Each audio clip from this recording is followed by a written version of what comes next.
अगर मेरी चुप्पी ही मकसद है तो मुझे ताउम्र जेल में डाल दीजिए, लेकिन मैं सवाल पूछना बंद नहीं करूँगा। ये शब्द भावुक नहीं, ये शब्द एक खुली चुनौती है उस सिस्टम के लिए जो एक नेता की आवाज़ को दबाना चाहते हैं। वो नाम है नरेश मीणा। राजस्थान की राजनीति का वो चेहरा जो या तो जेल में होता है या फिर सड़क पर सवाल पूछता हुआ होता है। अब खबर ये है कि 12 दिसंबर को उनकी किस्मत का फैसला होने वाला है। लेकिन रुकिए, उनके वकील ने एफआईआर को लेकर एक ऐसा खुलासा किया है जिसने अभियोजन पक्ष की दलीलों की हवा निकाल दी।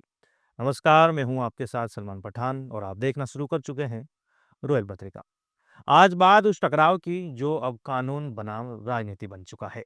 अब पूरा मामला विस्तार से समझिए। टोंक जिले की एससी एसटी कोर्ट में नरेश मीणा की जमानत रद्द करने की याचिका पर सुनवाई चल रही है और अब अगली तारीख मुकर्रर हुई है 12 दिसंबर।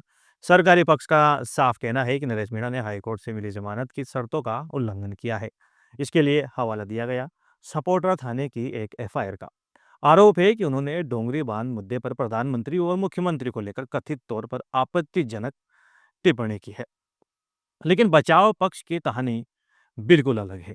नरेश मीणा के वकील फतेह राम मीणा ने कोर्ट में ठोक कर कहा है कि ये एफआईआर पूरी तरह से झूठी है। उनका दावा है कि खुद शिकायतकर्ता थाने में और सोशल मीडिया पर आकर कह चुका है कि मुझे कोई कार्रवाई नहीं चाहिए। तो सवाल ये है कि जब शिकायतकर्ता ही पीछे हट गया तो फिर सवाल सिर्फ एफआईआर का नहीं बल्कि नियत का भी है। दोस्तों, ये मामला अचानक नहीं उठा। इस केस की सुनवाई अब तक 7 बार टल चुकी है। 19 अगस्त, 29 अगस्त, 11 सितंबर, 4 अक्टूबर, 31 अक्टूबर और फिर 28 नवंबर। हर बार तारीख, हर बार इंतजार और हर बार सवाल कि अब अगला क्या होगा। चलिए थोड़ा पीछे चलते हैं, जहाँ से ये सब शुरू हुआ था। 13 नवंबर 2024 देवली उनियारा के समरावता गांव में उपचुनाव हो रहा था। आरोप लगे फर्जी वोटिंग के और उसी तनाव के बीच नरेश मीणा और तत्काल एसडीएम अमित चौधरी आमने-सामने आए और फिर वो थप्पड़ कांड हुआ, जिसने पूरी राजनीति को हिला दिया।